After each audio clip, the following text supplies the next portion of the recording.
Hi friends, good morning. અને આજે બદ્રીનાથમાં છે અમારો બીજો દિવસ. તો અત્યારે અમે જઈ રહ્યા છીએ મણા ગામ દર્શન કરવા. અને અત્યારે ઠંડી બહુ જ છે મોર્નિંગમાં. તો અમે લોકો સ્વેટર પહેરીને રેડી થઈ ગયા છે. જેનું બી રેડી થઈ ગઈ છે. હાય. આ પહાડ પર જે દેખાઈ રહ્યો છે બરફ છે. કેટલું ક્યુટ છે. આને જોઈને મારા સોનુની યાદ આવી ગઈ. વાવ. જેનુને અને લાલુને બંનેને ભેગા કરીએ આપણે. હે હાય. જેનુને થોડી બીક લાગે છે અને અજીબ લાગે છે.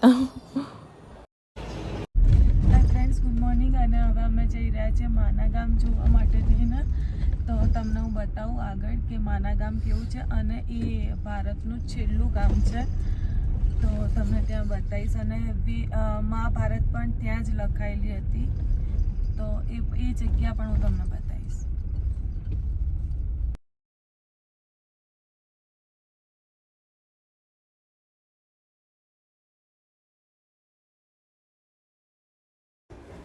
આ છે માણા ગામનો પ્રવેશ દ્વાર. અહીંથી આપણે અંદર જવાનું છે. અને આ બદ્રીનાથથી આઈ થિંક 5 કિલોમીટરના અંતરે છે, જે ચીનની બોર્ડર પર. આના પછી આગળ ચીન સ્ટાર્ટ થાય છે. તો આ છે એનો ગેટ. તો ચલો આપણે જઈએ આગળ. સો ફ્રેન્ડ્સ, અમે અત્યારે જઈ રહ્યા છીએ વેદવ્યાસ મુનિની ગુફા પર, જ્યાં મહાભારત લખાયું હતું. અને મહાભારત લખ્યું હતું ગણપતિજીએ. તો તમને બતાવીશ એ જગ્યા. અમે ચાલવાનું તો બહુ જ છે. અમે લોકો ક્યારના ચાલી રહ્યા છે.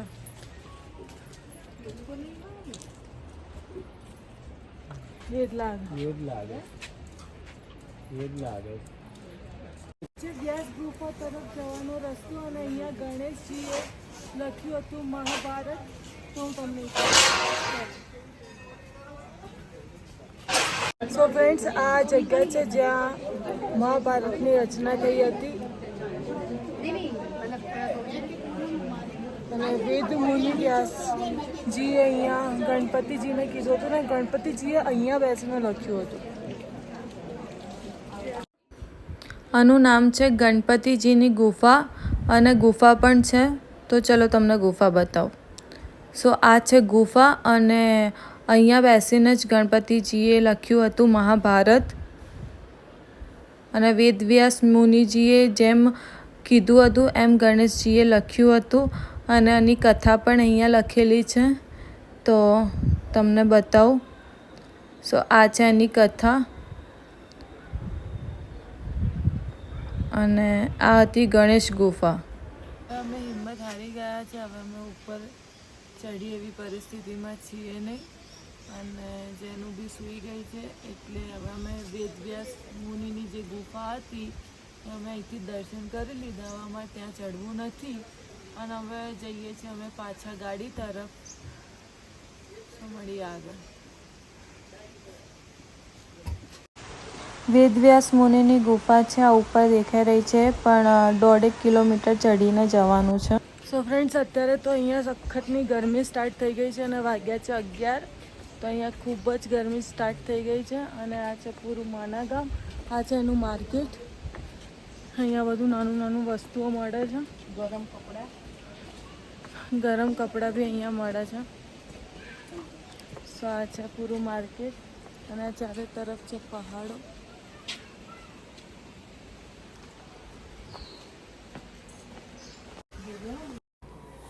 અને આ પહાડની પાછળ સ્ટાર્ટ થાય છે ચીન. આ પહાડ આપણે નીચે ઉતરીએ એટલે ડાયરેક્ટ ચીન સ્ટાર્ટ થઈ જાય છે. અને હવે બસ ઓગસ્ટથી અહીંયા બરફ પડવાનું સ્ટાર્ટ થઈ જશે. અત્યારે વરસાદ તો આવે જ છે થોડું થોડું, જેમ કે મોર્નિંગમાં આવે છે. પછી કાલે સાંજે આવ્યું હતું. તો એવી રીતના હવે અહીંયા બરફ પડવાનું પણ સ્ટાર્ટ થઈ જશે ધીરે ધીરે.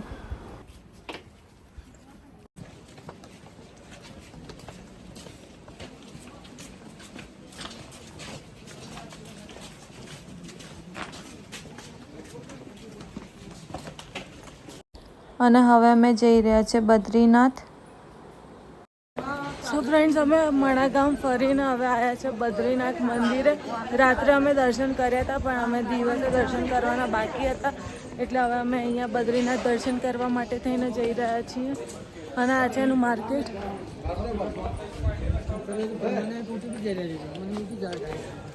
અહીંયા ગરમ કપડાં સ્વેટર ને એવું બધું બહુ મળી રહ્યું છે. અને આ મંદિરમાં જતા રસ્તામાં આવે છે માર્કેટ. તો પર્સ, પછી ગરમ કપડાં, ટોપી, અહીંયા રુદ્રાક્ષની માળા ને બધું મળે છે. ખાસ કરીને ગરમ કપડાં વધારે છે. પછી અહીંયા ખાણીપીણીનું બી છે ને સામે દેખાય છે બદ્રીનાથજીનું મંદિર. અને એટલું સરસ દેખાય છે. આ નીચે નદી વહી રહી છે ને જાણે આહા તમે સ્વર્ગમાં આવી ગયા હોય. લાઈફમાં એક વખત તો દરેક માણસે બદ્રીનાથના દર્શન કરવા આવવા જ જોઈએ. એટલું સરસ આ જગ્યા છે કે તમને એવું થાય કે બસ અહીંયા જ રહી જવું છે. અને હવે અમે નીકળી ગયા છે પાછા હરિદ્વાર જવા માટે થઈને. So bye bye Badrinath. જવાનું મન તો બિલકુલ નહીં થતું પણ શું કરીએ, જવું તો પડશે જ. તો હવે જઈશું હરિદ્વાર અને આગળ ચા નાસ્તો કરવા ક્યાંક ઊભા રહીએ એટલે મળું તમને. અમે લોકો હવે બદ્રીનાથ દર્શન કરી લીધા અને ત્યાંથી અમે લોકો નીકળી ગયા અને અહીંયા રસ્તામાં બેઠા છે નાસ્તો કરવા માટે થઈને. આ હોટલ છે એ જંગલની વચ્ચોવચ્ચ છે. આ પાછળ તમને નદી દેખાય છે સુંદર. અને હેલિકોપ્ટર પણ અહીંયા છે સ્પેશિયલ મારા માટે. નાના એવું નથી, અહીંયા હેલિકેપ છે. અને હવે અમે જઈશું હરિદ્વાર.